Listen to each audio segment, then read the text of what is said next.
ketika saya dapat tugas di kampus, misalkan tugas objek dendrologi, ini saya lipat, terus saya tulis. Ini sampai sekarang masih saya simpen lipatan-lipatan itu dan di tempat sketsa tugas itu. Bahkan kita dapatkan juga tanda tangan dari ini almarhum si Pak Effendi, pelukis juga. Ini masih saya simpen semua. Ini karena saya untungnya sudah paling seneng mengkondisikan apapun betulnya saya simpen.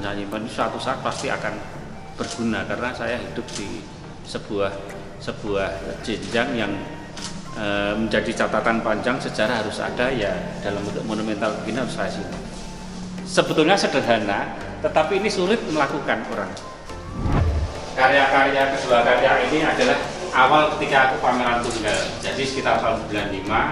Ini saya pertahankan betul karena kalau ini tidak saya pertahankan, ini tidak bisa menjadi edukasi saat ini. Monumental. Dan saya mengatakan harus tega betul ketika sudah saya pasang di dinding, itu nggak boleh turun. Jadi memang harus kita kuat-kuatan. Tapi persoalannya kan memang tidak semua seniman itu mempunyai kemantapan dan kematangan untuk ini bagian dari historis kita sebetulnya. Nah ini semua sudah hilang semua, kita nggak punya catatan budaya dan tidak ada catatan sejarah.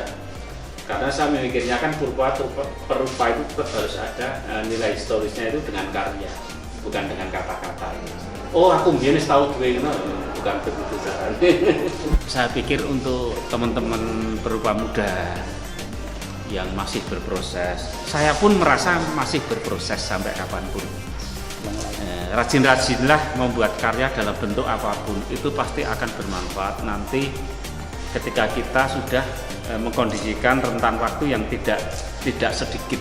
Itu rentan waktu ketika 10 tahun, 15, 20 tahun itu akan terlihat sekali bahwa kegiatan yang sekiranya waktu itu remeh-temeh ini betul-betul menjadi sangat berarti.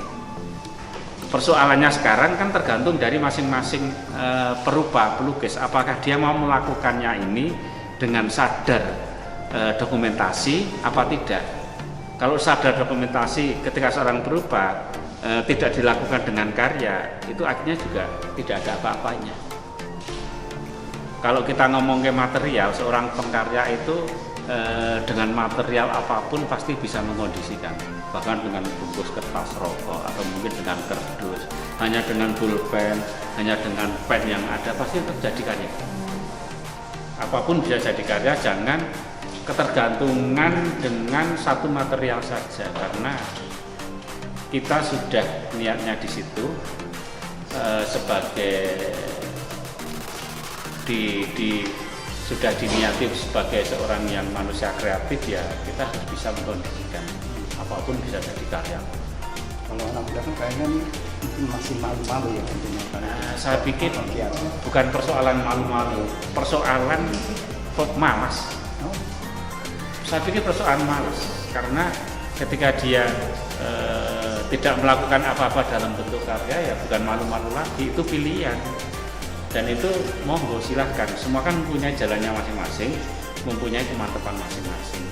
Tetapi saya ketika melakukannya apapun itu akan aku sampaikan lewat kata. Itu saja.